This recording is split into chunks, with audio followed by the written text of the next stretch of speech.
Middle ईस्टमध्ये युद्धाचा भडका, होर्मुझची सामुद्रधुनी इराणकडून बंद करण्याचा इशारा आणि कच्च्या तेलाचे दर $82 पार. प्रश्न एकच, जर हा संघर्ष वाढला तर भारतात पेट्रोल डिझेल महागणार का? आपल्याकडे किती दिवसांचा इंधन साठा आहे आणि सरकारने कोणती तयारी सुरू केली आहे? होर्मुझची सामुद्रधुनी जगासाठी का महत्त्वाची आहे? चला संपूर्ण विश्लेषण जाणून घेऊया. चॅनलवर नवीन असाल तर चॅनल सबस्क्राईब करून व्हिडिओला लाईक करा. व्हिडिओमधून तुम्हाला भरपूर माहिती आज मिळणार आहे. व्हिडिओ शेवटपर्यंत बघा. इराण इस्रायल हा युद्धाचे भारतावर किती परिणाम होणार आहे तर बघा. मिडल ईस्टमध्ये सध्या तणाव शिगेला पोहोचला आहे. इराण इस्रायल आणि अमेरिका यांच्यातील संघर्ष आता अधिक तीव्र झाला आहे. हवाई हल्ले, न्यूक्लिअर प्लांट टार्गेटेड ॲक्शन आणि सागरी मार्गांवरील धोका यांमुळे संपूर्ण मिडल ईस्ट युद्धाच्या छायेत गेला आहे. कच्च्या तेलाच्या दरात मोठी उसळी आपल्याला बघायला मिळत आहे. जागतिक बाजारात कच्च्या तेलाच्या किमतीत सलग तिसऱ्या दिवशी वाढ झाली आहे. प्रति बॅरल दर $79 झालेला आहे. वाढ 2.2%नी वाढलेली आहे. सोमवारी दर गेला होता $82. या दराने जानेवारी 2025 नंतरचा सर्वात उच्चांक गाठलेला आहे. याचा थेट परिणाम जगभरातील इंधन दरांवर होऊ शकतो. भारत किती अवलंबून आहे दुसऱ्या देशांवर आयातीवर तर बघा.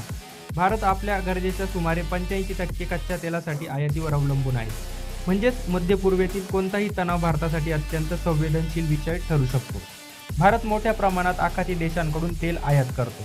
यामुळे सागरी मार्ग सुरक्षित राहणे अत्यंत महत्त्वाचे आहे. भारताकडे किती दिवसांचा साठा आहे?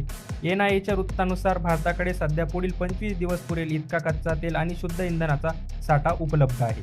यामुळे सध्या घाबरण्याचे कारण नाही. सरकारी सूत्रांनी स्पष्ट केले आहे की तुर्तास पेट्रोल डिझेल दरवाढीची कोणतीही योजना आखली गेलेली नाही. ही सामान्य ग्राहकांसाठी दिलासादायक बातमी आहे. होर्मुझची सामुद्रधुनी जगासाठी का महत्त्वाची आहे? इराणच्या इस्लामिक रिव्होल्यूशन गार्ड कॉर्प्सने होर्मुझची सामुद्रधुनी जहाजांसाठी बंद करण्याचा इशारा दिला आहे. होर्मुझची सामुद्रधुनी हा जगातील सर्वात महत्त्वाचा तेल वाहतूक मार्ग आहे. जगातील सुमारे 20% कच्चे तेल या मार्गावरून वाहतूक होते. जर हा मार्ग खरोखरच बंद झाला तर जागतिक पुरवठा विस्कळीत होईल. दर प्रचंड वाढू शकतात. विमा कंपन्या संरक्षण देणार नाही. जहाज कंपन्या मार्ग बदलतील आणि याचा परिणाम थेट भारतावर होईल. अमेरिका आणि इस्रायल यांनी इराणवरील हवाई हल्ल्यांची व्याप्ती वाढवली आहे. प्रत्युत्तर देखील इराण खाडी देशातील ऊर्जा सुविधांवर लक्ष केंद्रित करत आहे. यामुळे तेल रिफायनरीज धोक्यात, टँकर वाहतूक संकटात, विमा दर वाढले आहे. जागतिक बाजार हा अस्थिर होण्याची शक्यता आहे. परिस्थिती बिकट झाल्यास भारताने पर्यायी बाजारपेठांचा विचार सुरू केला आहे. सरकार इतर देशांकडून कच्चे तेल खरेदी करण्याचा पर्याय तपासत आहे. LPG आणि LNI पुरवठा सुरक्षित करण्याचा प्रयत्न करत आहे. सतत परिस्थितीवर नजर ठेवत आहे. यामुळे अचानक इंधन टंचाई होण्याची शक्यता कमी आहे. पुढे काय होऊ शकते तर परिस्थिती 3 प्रकारे बदलू शकते. तणाव कमी झाला तर दर पुन्हा स्थिर होतील. संघर्ष दीर्घकाळ चालला तर जागतिक दर $90 ते $100 पर्यंत जाऊ शकतात. होर्मुझ मार्ग पूर्ण बंद झाला तर तेलाचा मोठा पुरवठा अडकेल आणि भारतात दरवाढ होण्याची अटळ शक्यता वाढू शकते. सामान्य नागरिकांनी काय करावे? घाबरून साठेबाजी करू नका. अधिकृत माहितीवर विश्वास ठेवा. अफवांवर विश्वास ठेवू नका. सध्या भारताकडे 25 दिवसांचा साठा आहे. म्हणजेच तातडीचा धोका नाही. मध्य पूर्वेतील संघर्ष गंभीर आहे. कच्च्या तेलाचे दर वाढले आहेत पण भारताकडे सध्या पुरेसा साठा उपलब्ध आहे.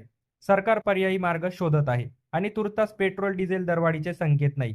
पुढील काही दिवस परिस्थिती कशी वळण घेते यावर सर्व गोष्टी अवलंबून राहणार आहे. तुम्हाला काय वाटते? जर हा संघर्ष वाढला तर भारतात इंधन दर वाढतील का? कमेंट करून तुमचं मत नक्की कळवा. व्हिडिओ आवडला असेल तर व्हिडिओला लाईक करा. चॅनल सबस्क्राईब करून घ्या अशाच महत्त्वाच्या माहितीसाठी.